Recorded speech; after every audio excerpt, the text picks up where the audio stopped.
배우 박시우 씨가 20대 여성 A씨를 성폭행한 혐의로 고소당해 충격을 안기고 있는데요. 어제는 두 사람의 모습을 담은 CCTV가 있는 것으로 알려지며 사건이 걷잡을 수 없는 방향으로 흐르고 있습니다. 이번 사건은 앞으로 어떻게 전개될까요? 스포츠한국 안진용 기자와 함께 이야기 나누겠습니다. 안녕하세요. 네, 안녕하세요. 네, 먼저 충격적인 사건 소식입니다. 일단 유명 배우가 성폭행 혐의로 피소를 당했다는 사실만으로도 상당히 충격적인데요. 현재 가장 큰 쟁점은 어떤 게 있습니까? 일단 두 사람이 잠자리를 가졌다는 것은 기정사실화됐습니다. 때문에 쟁점은 박시우 씨가 A씨와 성관계를 맺을 때 과연 강제성이 있었냐 유무라고 볼 수 있는데요. A씨는 고소장에서 박시우 씨가 강제로 성관계를 맺었다고 주장하고 있는 반면 박시우 측은 보도자료를 통해 마음을 나누었을 뿐 강제가 아니었다고 반박하고 있는데요. 강제성이 없다면 강간죄 역시 성립되지 않기 때문에 이 부분이 향후 수사 과정에서 가장 중요한 부분으로 부각될 것으로 보입니다. 네, 한거 불능의 상태였느냐, 이런 부분이 또 쟁점이 될 것이다. 이런 이야기가 나오고 있는데요. 네, 맞습니다. 두 사람의 모습이 담긴 CCTV 영상이 있다고요? 네, 사건 당일 함께 술을 마신 이들의 모습이 담긴 CCTV가 있었습니다.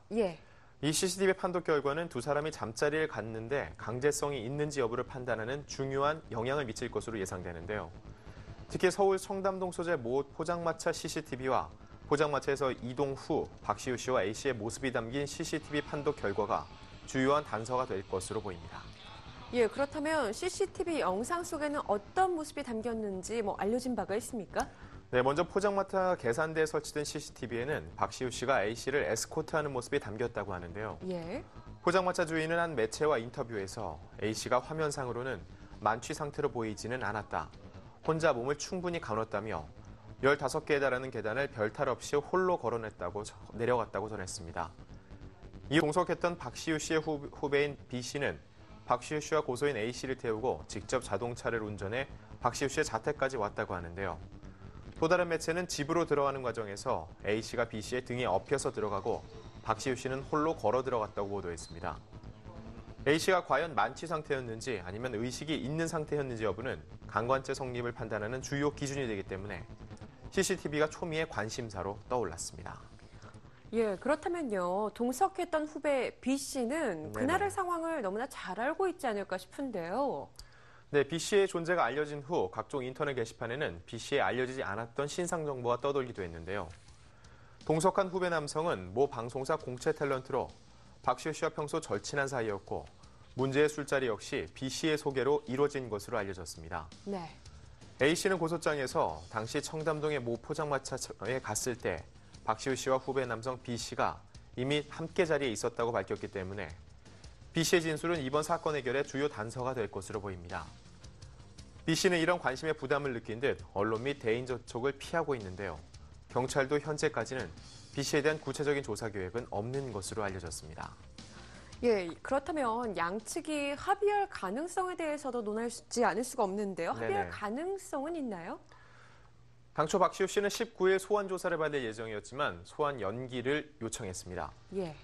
언론 매체가 몰릴 것에 부담을 느낀 박시우 씨가 조용히 조사를 받기 위해 조사를 미뤘다는 추측과 함께 박시우 씨가 피해자와 합의를 시도할 것이라는 관측도 나오고 있는데요.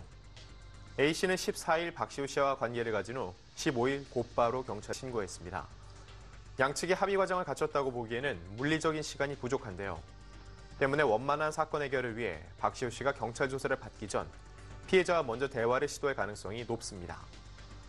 한 법조계 관계자는 이런 사건의 경우 양측이 합의한 후 소취하로 이어지는 경우가 많다며 사건 발생과 고소 시점이 다투기 때문에 피의자 쪽이 피해자 쪽과 대화로 해결하려는 의지를 보일 것으로 관측된다고 내다봤습니다.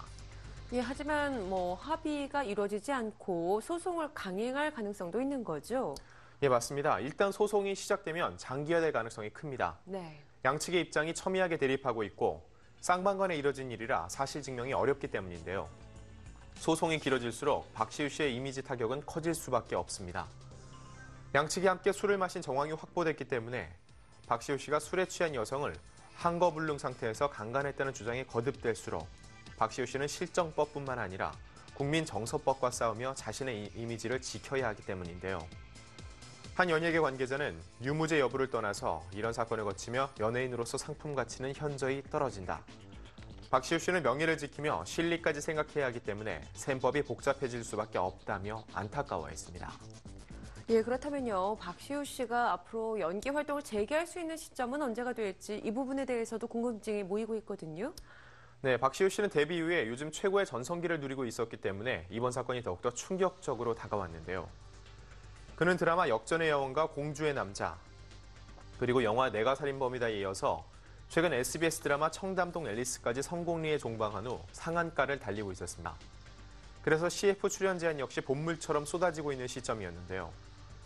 소송이 진행돼 3심까지 이어질 경우 이 사건이 마무리되려면 최소 1년 이상이 소요될 것으로 예상됩니다.